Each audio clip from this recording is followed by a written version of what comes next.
चलिए अब बात सियासी करेंगे। 24 के संग्राम की तारीखों से पहले बीजेपी ने प्रचार का शंखनाद कर दिया है। रायसेन में सीएम शिवराज ने पहली रैली को संबोधित किया है और इस रैली से बीजेपी ने अपने चुनावी मुद्दों को लेकर ऐलान कर दिया है और ये बता दिया है कि उसने ऑफिशियली चुनावी कैंपेन की शुरुआत कर दी है और उन सीटों पर इस वक्त ज्यादा फोकस है जहां पर कभी कांग्रेस का कब्जा था। पूरी खबर को समझने के लिए रिपोर्ट देखिए।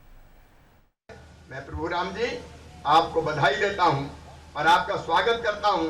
आपने एक बड़ा फैसला किया, मंत्री पद को दांव पे लगा दिया, अपने कैरियर को दांव पे लगा के आपने कांग्रेस की सरकार गिरवाई, इसलिए कि वो विकास नहीं कर रही थी। इसलिए भारतीय जनता पार्टी ने नहीं गिराई इसलिए कि जब ज्योतिरादित्य जी ने कहा कि भाई वादे पूरे करो, वचन निभाओ, तो भड़क गए कमलनाथ, बोले नहीं कर पाएंगे। तो ज्योतिरादित्य जी ने कहा हम सड़कों पे आएंगे, तो इन्हें कहा आओ निपट लो सड़कों पे, तो महाराज ने इन्हीं को निपटा दिया।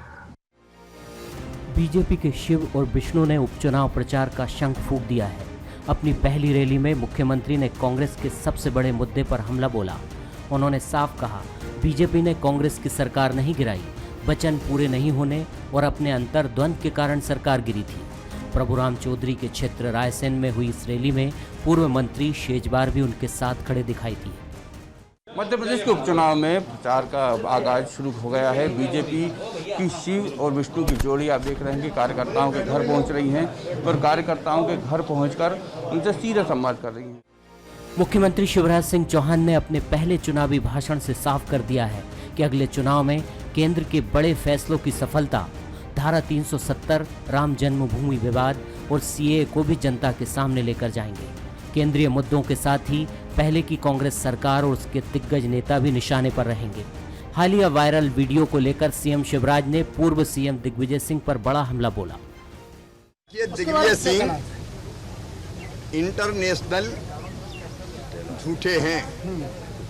मेरी पत्रकार वार्ता थी जब कमलनाथ जी की सरकार थी और तब मैंने उस शराब नीति का विरोध किया था। मैंने कहा कि ये सरकार तो चाहती है कि लोग पिएं और पड़े रहें, तो उतने से हिस्से को काट के एक 420 की है।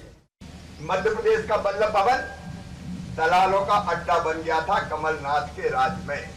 आप कह रहे थे विकास के काम नहीं हो रहे, काम कहां से होते प्रभु राम जी? रुपया गिनने से फुर्सत होती तब दूसरा काम करते। बीजेपी की इस रणनीति को कांग्रेस भी काउंटर करने में जुट गई है। 17 जून को कांग्रेस की बैठक है, उस दौरान कांग्रेस के दिग्गज उपचुनाव पर मंथन करेंगे। कि हम सर्वे करा रहे हैं, 3 सर्वे करा रहे हैं। सर्वे के आधार पर जो जीतने वाला उम्मीदवार होगा उसको हम टिकट देंगे और प्रत्याशी जीते ये प्रयास करेंगे। हमारा पूरा फोकस है हमारे कार्यकर्ताओं पे और स्थानीय नेताओं पे, वो उसको उस बात का जवाब देंगे कि किस तरह से छलावा हुआ है, खास तौर से मतदाताओं के खिलाफ। इस रैली से बीजेपी ने उपचुनाव में अपने पत्ते खोल दिए हैं। बीजेपी की कोशिश होगी कि उपचुनाव में कम से कम सरकार गिराने का दाग उस पर ना लगे।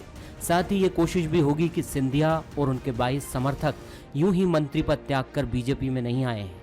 इसके पीछे पार्टी का राष्ट्रवाद और देशभक्ति का एजेंडा बड़ा कारण है।